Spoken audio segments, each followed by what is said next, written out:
নাটবল্টুর কাণ্ড কারখানা। বাজার থেকে এক আঁটি থানকুনি পাতা নিয়ে এসো। নাটকে রোজ সকালে খাওয়াতে হবে। কাল রাতে ওর পেট কামড়াচ্ছিল। দিন রাত বাইরে বাইরে থাকে, উল্টো পাল্টা খায়। হাতে পয়সা দিস কেন ভাগ্নি? পয়সা না দিলেই তো লেঠা চুকে যাবে। বলো তোমার সাধের জামাইকে বলো। সকাল দিকে বিচার সভা বসেছে।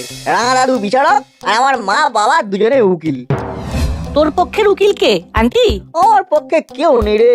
বাবা মা দুজনেই আমার বিপক্ষে। তাহলে বিচারটা হবে কি করে? আমার লড়াই আমাকেই লড়তে হবে। কি নিয়ে বিচার হচ্ছে? কাল রাতে আমার জন্য যা রান্না হয়েছিল সেটা দেখে আমি আর স্থির থাকতে পারিনি রে।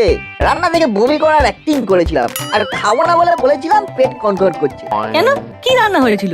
পেঁপে সেদ্ধ, কাঁচকলা সেদ্ধ আর আলু সেদ্ধ, আর সব সবজি দিয়ে নুন ছাড়া তেল ছাড়া স্যুপ। এই খেয়ে কারো পেট ব্যথা হতে পারে? তবেই বোঝ। শোন, খাওয়া দাওয়ার ব্যাপারে একদম কম্প্রোমাইজ নয়। সকালে খালি পেটে থানকুনি পাতার রস, এটাই এখন চলবে। ঠিক আছে রাঙা মামা, আর আমাদের জন্য কি আনবো? বাজারে ভালো ইলিশ মাছ উঠেছে, বেশ বড় দেখে ইলিশ নিয়ে এসো কেমন? আজ মামার জন্য ইলিশের নানান পদ বানাবো। তা কি কি বানাবি ভাগ্নি? ইলিশ ভাপা, ইলিশ মাছের পাতুরি, ইলিশ মাছের ভর্তা। ইলিশ মাছের ভর্তাটা তো বল্টুর মাই আমাকে শিখিয়েছে। তাহলে এক কাজ করো না, বল্টুর মাকে ডেকে নাও। আমি বরং বল্টুর মাকে ফোন করে নেমন্তন্নটা করেই ফেলি। জানি না আজ আমার ভাগ্যে কি আছে। তোর কথা শুনে আমার খুব কষ্ট হচ্ছে রে। কি করি বলতো? কি আর করবি, আমার কপালটাই খারাপ। দেখবি এইসব খেতে খেতে একদিন ভালো মন্দ খাওয়ার ইচ্ছেটাই চলে যাবে। এই না, আন্টি ফোন করছেন, বোধহয় মাকে চাইছেন। আমি তোর ফোনটা কাটলাম। হ্যাঁ আন্টি বলুন। হ্যালো, মাকে দে বল্টু। দাঁড়ান আন্টি, মাকে ডাকছি। মা, তোমাকে আন্টি ফোন করেছেন। যাচ্ছি।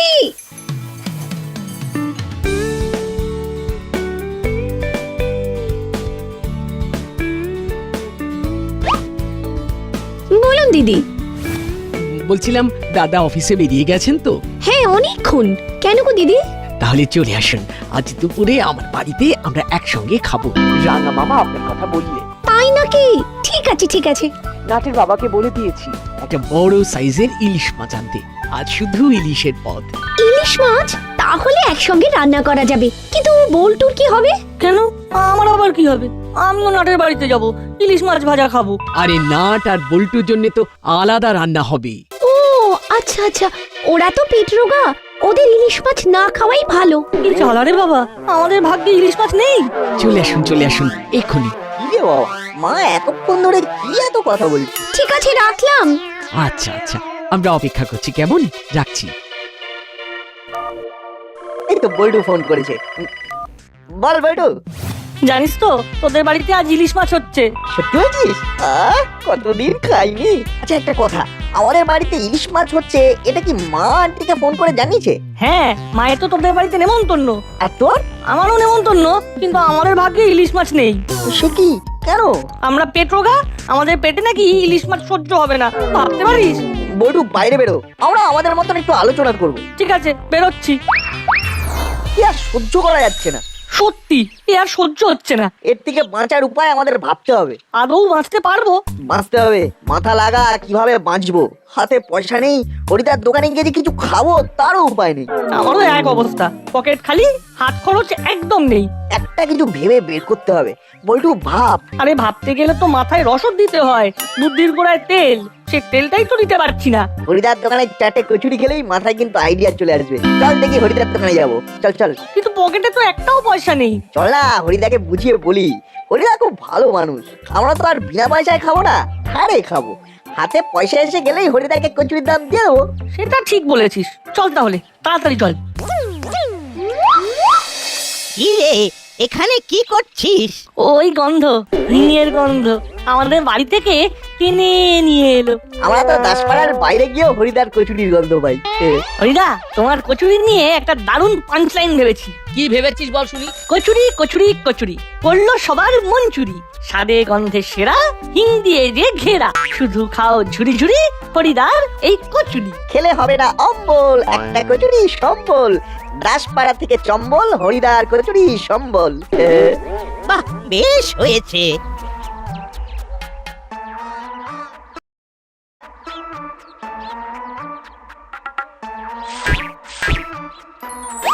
চললাম রে নাট বল্টু, তবে তোদের ছড়া কিন্তু জব্বর হয়েছে। তা সকালবেলায় তোমাদের এত কচুরি প্রেম হলো যে? আসলে তোমার কচুরি না খেলে তো দিনটাই ভালো করে শুরু হয় না। দাও হরিদা 4টে করে কচুরি দাও। 40 টাকা রেডি রেখো। আচ্ছা হরিদা, আজ হাতে একদম পয়সা নেই, কাল যদি দিই, মানে তুমি কি কিছু মনে করবে? এবার আমার একটা ছড়া শুনে রাখো, তোমাদের কাজে লাগে। আজ নগদ কাল ধার, ধারের পায়ে নমস্কার। কি কেমন লাগলো? ওইটু, এইভাবে থাকা যাবে না। সেটা তো আমিও জানি, কিন্তু কি করব? ভেবে নিয়েছি কি? আমাদের বাঁচার উপায়। কি ভাবি? শোন, কেমন? ফাটাফাটি ব্রো, ফাটাফাটি। প্ল্যানটা সফল কবে হবে? যত তাড়াতাড়ি করা যায়। এখন বাড়ি চল, বাড়ি গিয়ে ঠান্ডা মাথায় আলোচনা করব। চল আলু সেদ্ধ পেঁপে সেদ্ধ খেতে চল। ও বেশি দিন খেতে হবে না, আজ বাড়িতে বসে পুরোটা ছকে নেবো, তারপরে দেখ না কি হয়। কি আর হবে, এবার না খেতে পেয়ে মরতে হবে। একটা ভালো জ্যোতিষীকে হাতটা দেখাতে হবে, চুরির সব জায়গাগুলো এরকম ভাবে বন্ধ হয়ে যাবে স্বপ্নেও ভাবিনি। তাহলে কি আমাদের এবার ভিক্ষে করে দিন চালাতে হবে? আমি একজন ইন্টারন্যাশনাল চোর, আমার মাথার দাম এককালে কয়েক লক্ষ টাকা ছিল। আমরা তিনজন তো আর একসাথে এক জায়গায় বসে ভিক্ষে করবো না। না তো, আমরা তিনজন 3 জায়গায় ছদ্মবেশে ভিক্ষা করব। একজন ভিক্ষে করবে দাসপাড়ায়, একজন ভিক্ষে করবে মিত্রপাড়ায়, আরেকজন মোবাইল।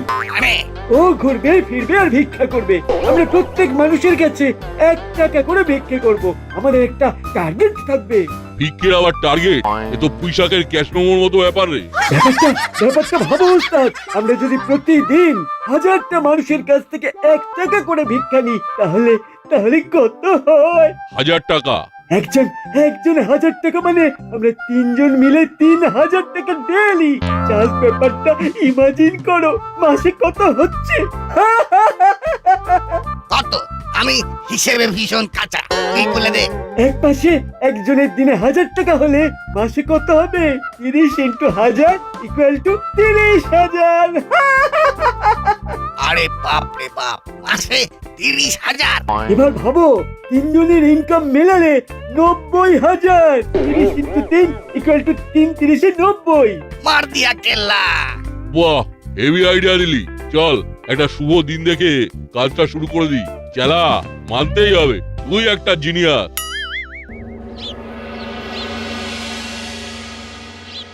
ইলিশ মাছের গন্ধ এখনো নাকে লেগে আছে। নাকে ইলিশ মাছের গন্ধ আর মুখে থানকুনি পাতার তেতো স্বাদ।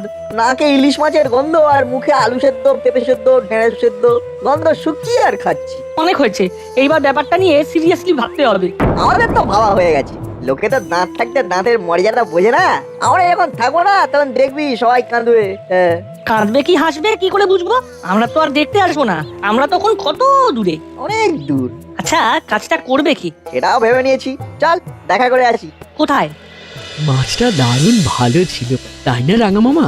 সত্যি খুব ভালো ছিল, আর রান্নাটাও খুব ভালো হয়েছে, বিশেষ করে ওই ইলিশের ভর্তাটা। ওটা তো দিদি করেছে। আমি তো আর একা করিনি, আপনিও তো আমার সঙ্গে হাত লাগিয়েছেন। এটা আমাদের যৌথ প্রচেষ্টা। এই বলছি, অনেকক্ষণ তো হলো, নাট বল্টু কোথায় গেল?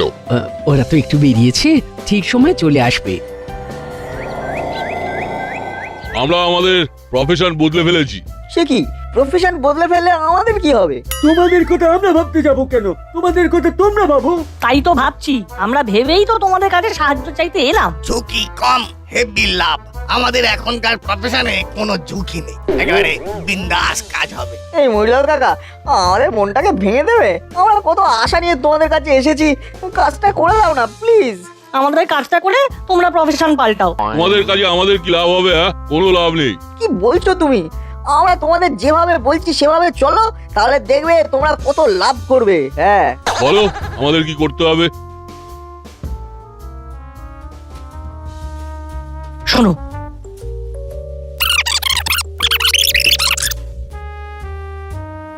কি আইডিয়াটা কেমন লাগলো? দারুণ।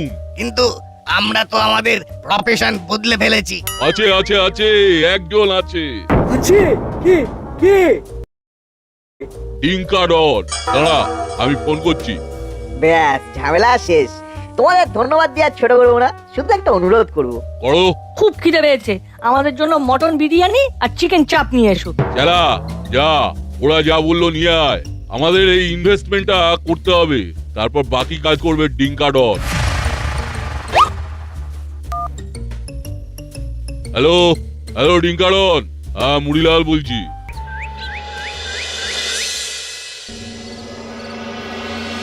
হ্যাঁ, খুব খুশি হয়েছি গুপি, খুব খুশি হয়েছি। তোমার দাপটে মুড়িলালরা ক্রাইম বন্ধ করে দিয়েছে। এটা একটা breaking news. Thank you sir, thank you. আমি সব সময় চেষ্টা করে চলেছি কি করে দাসপাড়াকে সুরক্ষিত রাখা যায়। তা মুড়িলাল, চেলা আর কাকাতুয়া এখন কি করছে? রোজ একবার করে থানায় আসছে, আমার সাথে কথা বলে চলে যাচ্ছে। মাঝে মাঝে চা খাওয়াই, ওরা চা খায়, সুখ দুঃখের কথা বলে, তারপর চলে যায়। তোমাকে আমি ব্যক্তিগতভাবে একটা পুরস্কার দেব বলে ঠিক করেছি। বলছি কি স্যার, মানে এবার আমার প্রমোশনটা। গুপি, একটু জোরে বলো, কথাটা কেটে কেটে যাচ্ছে। হ্যালো স্যার, এবার আমার প্রমোশনটা। ও, কল ড্রপ হচ্ছে গুপি, একটু থেমে থেমে বলো। স্যার, এবার আমার প্রমোশনটা। একই এইরকম ইনস্টলমেন্টে কথা বলছো কেন? আমি কিচ্ছু বুঝতে পারলাম না। যাই হোক, পরে শুনবো। এইরকম মন দিয়ে কাজ করো, কাজ করে যাও। কি ভাবে এটা কখনো ভাববে না। রাখলাম। যা কপালে লিখিত झटान कौन बेटा किंग करिशत क्या हुआ साहब हुक्का हुआ समझा। उफ, আবার ফোন। হ্যালো, হ্যাঁ সে কি, কখন? আমি যাচ্ছি। আবো, গাড়ি বার করো, আমাদের এক্ষুনি যেতে হবে।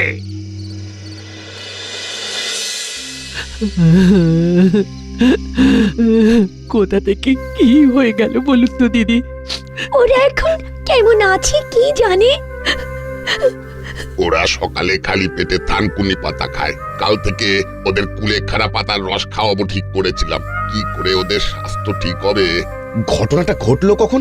আচ্ছা, ঘটনাটা ঠিক কি ঘটেছে? পেট রোগা দুটো ছেলে, হায় হায় হায়, ওরা এখন কি করছে কে জানে। কতদিন বাদে এত ভালো মন্দ খাবার খেলাম। থ্যাংক ইউ ডিঙ্কাডন আঙ্কেল। তোমরা যা যা খাবে শুধু আমাকে বলবে। খাওয়া হয়ে গেছে, এবার আমরা শোবো, আমাদের বিছানা করে দাও। বিছানা কোথায় পাবো? হ্যাঁ, একটা শতরঞ্জি বেঁধে দিচ্ছি, শুয়ে পড়ো। নো, একদম নো। ওরা ভালো বিছানায় ঘুমোবে। এক্ষুনি বাজার থেকে দুটো মাথার বালিশ, দুটো পাঁচ বালিশ, একটা ডাবল বেডের ভালো গদি কিনে নিয়ে এসো। অনেক টাকার ব্যাপার তো ডিঙ্কাডন স্যার। লাগে ধন ধনাধন, দেবে ডিঙ্কা ডন। খাওয়াচ্ছ কেন? এনাও টাকা। ডিঙ্কাডন আঙ্কেল এখন দোকানে যাবে, দোকান থেকে বালিশ কিনবে, তারপরে আসবে। অনেক দেরি হয়ে যাবে, তার চেয়ে একটা কাজ করলে হয় না? কি কাজ? আমাদের একটা ভালো হোটেলে নিয়ে গেলে হয় না? থাকা এবং খাওয়া সবটা এক ছাতার তলায়। খিদে পেলে শুধু ফোন ঘুরিয়ে বলে দিলেই হবে। হোটেলের লোক এসে খাবার দিয়ে যাবে, তোমাদের কোনো টেনশন থাকবে না। এক্সেলেন্ট! কি মার্কাটারি বুদ্ধি! সব বুদ্ধি এদের বুদ্ধিতে আমাদের সিদ্ধি। তাহলে একটা ক্যাব ডেকে নাও, ক্যাবে করে একটা ভালো হোটেলে চলে যাবো। কি মজা, ছুটিটা পুরো জমে যাবে। কি যে হচ্ছে কিচ্ছু বুঝতে পারছি না। শেষে কি হবে সেটাও জানি না। ভালো হলেই ভালো। একেবারে হোটেলে গিয়ে একেবারে নতুন সিম নিয়ে ফোন করে মুক্তিপণটা চাইবো। আশ্চর্যের ব্যাপার হলো, যারা কিডন্যাপ করেছে তারা এখনো মুক্তিপণ দাবি করেনি। না, বললো আমরা আলোচনা করে জানাচ্ছি। কি টেনশনে পড়লাম বলুন তো। আচ্ছা, কেউ ফাজলামি করছে না তো? না না, ওরা নাট বল্টুর সাথে কথা বলিয়ে দিয়েছে। আরে আরে, নাট বল্টু বললো যে ওদের কিডন্যাপ করেছে। তারা করেছে কিছু জানতে পেরেছে? না, ওরা বলল ওদের চোখ বেঁধে রেখেছে। এটা মহিলাদের কাজ নয় তো। আমি দেখছি, কিছু ভাববেন না। আমি এই কিডন্যাপিং এর শেষ দেখব। হাবিলদার, চলো। চালিয়ে সব। এই আমাদের ক্যাব এসে গেছে। এই চলি গো, চলো নাট বল্টু, আমরা যাই। চলো ডিঙ্কাডন আঙ্কেল। আমাদের খুব ঘুম পেয়েছে, চলো চলো, শোনো, তোমরা কাল তোমাদের কাজে চলে যাবে, আমি এই দিকটা ম্যানেজ করে নেবো, ঠিক আছে? চলে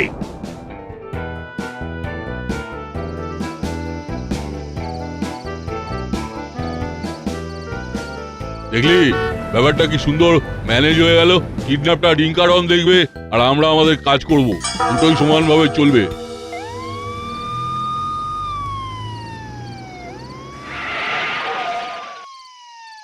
এখানে একবার ঠু মেরে যাই।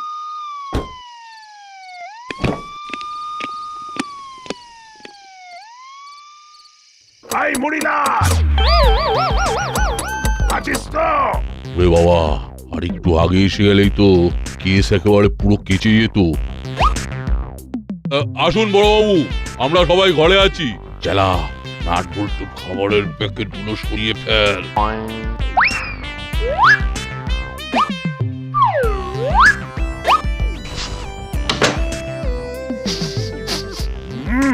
বাবা রে, হ্যাঁ, বিরিয়ানির গন্ধে তো মম করছে। তা তোদের তো বেশ ভালোই চলছে, হ্যাঁ, বেশ রসে বসেই আছিস। আগে আগে সবকিছুই তো আপনাদের আশীর্বাদে। যাকে শুনেছিস তো, নাট বল্টুকে কে কারা যেন কিডন্যাপ করেছে? আমরা ওইসব লাইনে নেই, আমরা লাইন চেঞ্জ করেছি।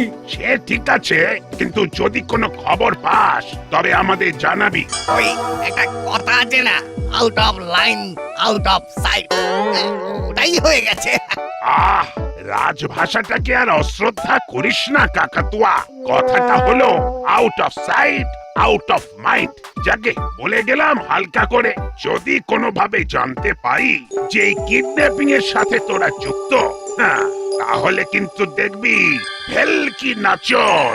না বড়বাবু, আর এই জগজম্পু কাজে আমরা নেই, আমরা এবার অন্য প্রফেশনে নাম লিখিয়েছি। ঠিক আছে, তোদের দেখে গেলাম, চলো হব।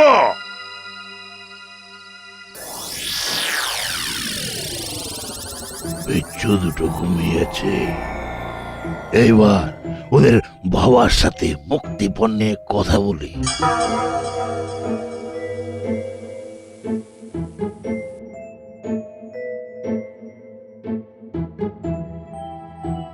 আমি কিডন্যাপার বলছি, এবার ঠান্ডা হয়ে চুপ করে শোনেন আমার কথা। হ্যাঁ হ্যাঁ, বলুন বলুন। আমরা সবাই মিলে ঠিক করেছি যে নাট বল্টুর মুক্তিপণ 2 লক্ষ টাকা। টাকাটা কালকের মধ্যেই দিতে হবে। কোথায় টাকাটা দেবো দাদা? সেটা আমরা আলোচনা করে জানাচ্ছি। বলছি যে ছেলেগুলো ভালো আছে তো? ভালো মানে বহাল তবিয়তে আছে। একটু আগে বিরিয়ানি আর চিকেন চাপ খেয়েছে, এখন দুজনে মৌজে ঘুমোচ্ছে। শুনুন, পুলিশকে কিছু জানাবেন না কিন্তু। না না, কিচ্ছু জানাবো না, কিচ্ছু জানাবো না। আমাদের কাছে খবর আছে, পুলিশ আপনাদের বাড়িতে গিয়েছিল। যদি পুলিশ বেশি বাড়াবাড়ি করে তাহলে কিন্তু খুব খারাপ হবে। মনে থাকে যেন ওরা এখন আমাদের দখলে। একেবারে ঘুমিয়ে কাদা।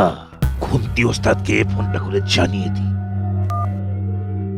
হ্যালো খুন্তি ওস্তাদ, 2টো মাছ পাকড়েছি, ওদের দাম উঠেছে 2 লাখ। কাল সকালে টাকাটা দিতে বলেছি। আরে ওরা তো এখন আমার কাছে ঘুমোচ্ছে। ছেলেগুলো খুব খেতে ভালোবাসে, ওই খাবার লোভে বন্দি করেছি। বল্টু, খুব খারাপ ভাবে ফেঁসে গেছি। আমাদের এখান থেকে পালাতে হবে। ছেলে দুটো নিজের থেকে আমার জালে পড়েছে। আমার জাল থেকে তো কেউ বেরোয় না, তুমি তো জানো। আরে ওসব একদম ভেবো না। দাঁড়াও, একটু টয়লেট পেয়েছে, ফোনটা ধরে রাখো।